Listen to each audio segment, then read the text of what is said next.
क्या आपने कभी नोटिस किया है आइकिया में घुसते ही आपका दिमाग वैसे काम नहीं करता जैसे कि नॉर्मल स्टोर्स में करता है। यहाँ हर चीज़ किसी ना किसी तरह ऐसी डिजाइन की गई है कि आप बिना सोचे समझे ज़्यादा से ज़्यादा अमाउंट स्पेंड करें। ये एक कोई नॉर्मल इंसिडेंट नहीं है, ये एक साइकोलॉजिकल ट्रैप। और इस पूरे प्रोसेस का मास्टरमाइंड एक ऐसा इंसान है जो बेहद ही गरीब फैमिली से बिलोंग करता था।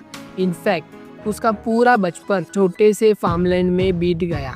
मैं बात कर रहा हूँ आइकिया के फाउंडर इंगवर कैम्प्राड की, जिन्होंने आइकिया जैसे कंपनी को एस्टैब्लिश किया था, जो आज दुनिया की सबसे बड़ी फर्नीचर रिटेल कंपनी बन चुकी है, जिसकी आज की डेट में वैल्यूएशन $16 बिलियन की है। ये कहानी आपको काफी ज्यादा बिजनेस लेसन देकर जाएगी। इंगवर कैम्प्राड का जन्म 1926 में हुआ स्वीडन के एक छोटे से गांव में, जिसका नाम अगोनारिड था। पर शुरुआती से ही इंगवर के फादर काफी ज्यादा डिसिप्लिन और हार्ड वर्किंग इंसान थे। वो अपने खेत में दिन रात काम करते थे और उनकी माँ मैनेजमेंट में काफी अच्छी थी। वो लोग चाहते थे कि उनका बच्चा एक अच्छे एथिक को फॉलो करे, मगर इंगवर शुरुआत से ही इतने सपनों को लेकर काफी ज्यादा एम्बिशियस थे। वो 5 साल की उम्र से वो मैच बॉक्सेस बेचना शुरू किए। यही से एक बिजनेसमैन का दिमाग दिखने लगा। वो धीरे धीरे छोटी चीजें बेचना भी शुरू किए, जैसे कि पेन, वॉलेट, क्लॉक। उनके दिमाग में एक और आइडिया आया जो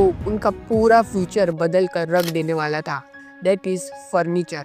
ये उस समय एक ऐसा मार्केट था जो काफी ज्यादा एक्सपेंसिव और बिल्कुल भी बजट फ्रेंडली नहीं था, और मिडिल क्लास तो इसे अफोर्ड भी नहीं कर पाते थे। तभी इंगवर ने सोचा कि मैं एक ऐसा फर्नीचर बनाऊंगा जो हर क्लास के लोग अफोर्ड कर सके। और 17 साल की उम्र में इंगवर ने आइकिया स्टार्ट किया। आइकिया का मतलब भी इंगवर कैम्प्राड, ई का मतलब है एलिमेंट्री, जो उनका फैमिली फार्म था और जहां वो बड़े हुए थे, और ए का मतलब है अनुराडिड, होम विलेज था। आइकिया को ये नाम मिला, पर एक बड़ी प्रॉब्लम, फर्नीचर का प्राइस बहुत ज्यादा हाई और मिडिल क्लास लोग इसे अफोर्ड नहीं कर पाए। एक्चुअली फर्नीचर डिलीवरी करने तक एक्चुअल प्राइस से 5 टाइम ज्यादा बढ़ जाता था, जिसमें transportation cost, supplier cost, labour charges, इन सभी का इफेक्ट प्राइस टैग पर हुआ करता था। मगर एक बात नोटिस किया कि एक टेबल को ट्रांसपोर्ट करते वक्त उसका एक पैर टूट गया था। उसने सोचा कि अगर टेबल के पैर निकाल दिए जाए और कस्टमर के घर पर दोबारा जोड़े जाए तो ट्रांसपोर्टेशन और इजी हो सकता है और कॉस्ट इफेक्टिव होगा। इस आइडिया ने इंगवर को काफी ज्यादा इंस्पायर किया। इसी से फ्लैट पैक फर्नीचर का सेगमेंट ओपन हुआ।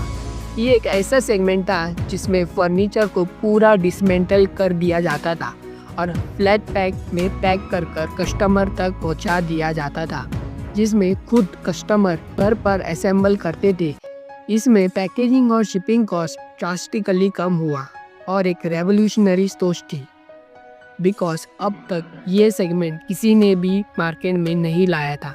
1956 में आइकिया ने अपना पहला फ्लैट पैकेज फर्नीचर लॉन्च किया। यह अप्रोच कॉस्ट इफेक्टिव था और कस्टमर अपने फर्नीचर के साथ एक पर्सनल कनेक्शन फील कर रहे थे। जब आइकिया का बिजनेस एक्सपांड होने लगा, तभी एक ट्विस्ट आता है। स्वीडन के ट्रेडिशनल फर्नीचर में डर लगने लगता है। उन्होंने मिलकर डिसाइड किया कि आइकिया को रॉ मटेरियल सप्लाई नहीं करेंगे। ये आइकिया को काफ़ी ज़्यादा चैलेंजिंग था, मगर इंगवर ऑलरेडी रेडी थे। स्वीडन के फर्नीचर सप्लायर्स को छोड़कर पोलैंड और दूसरे यूरोपियन देशों से सस्ता फर्नीचर बनवाया स्टार्ट किया। आइकिया के अगेंस्ट लॉबिंग चल रही थी। बड़े फर्नीचर्स कंपनीज, पॉलिटिशियन सब मिलकर लॉ चेंज करने की कोशिश करने लगे थे, बट आइकिया को फिर भी कोई फर्क नहीं पड़ा। आइकिया का फर्नीचर डिज़ाइन और लॉजिस्टिक को इतना इफिशिएंट बनाया था, कॉम्पिटिटर उनका कुछ बिगाड़ ही नहीं पाए।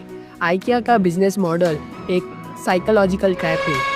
कस्टमर को इनडायरेक्टली ज़्यादा से ज़्यादा अमाउंट स्पेंड करने पर मजबूर करता है। इनके 3 मेन रीज़न है जो आप भी अपने बिजनेस में अप्लाई कर नेक्स्ट लेवल तक ले जा सकते हो।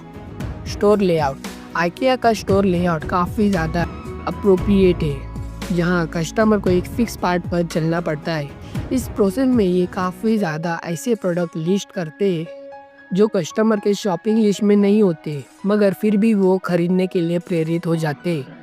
आइकिया इफेक्ट, ये one of the most important effect है जब भी कस्टमर खुद अपने फर्नीचर को असेंबल करते हैं तो उन्हें उस प्रोडक्ट को और भी ज़्यादा वैल्यू देते हैं। ये सेल्फ असेंबली प्रोसेस उन्हें प्रोडक्ट के साथ एक पर्सनल कनेक्शन बिल्ड करने में मदद। बुला बुला चटनी आइकिया में कुछ छोटे और सस्ते आइटम को एक साथ बल्क में डिस्प्ले करते हैं, जिससे कि कस्टमर को लगता है कि ये प्रोडक्ट बहुत ही अफोर्डेबल है और इसे बिना सोचे समझे ये लोग खरीद लेते हैं। जब आइकिया ग्लोबल मार्केट में एंटर हुआ तभी उसे काफ़ी सारे दुश्मन मिले, लाइक वॉलमार्ट एंड अमेजॉन। ये कंपनीज भी फर्नीचर बेचा करती थी, लेकिन आइकिया का बिजनेस मॉडल इन सभी से अलग था। वो था सेल्फ सर्विस मेड। आइकिया को बिगेस्ट एडवांटेज ये था कि उनके कस्टमर खुद ही अपना फर्नीचर पिक करते और घर लेके जाते। इससे कस्टमर को काफ़ी ज़्यादा अच्छा फील होता था। इससे कंपनी को कॉस्ट काफ़ी ज़्यादा कम होता था। इनफैक्ट आइकिया ने कस्टमर एक्सपीरियंस को एक फैमिली आउटिंग बनाया था। आज आइकिया 60 से ज़्यादा देशों में फैल चुका है और इसके 400 से भी ज़्यादा स्टोर अवेलेबल है।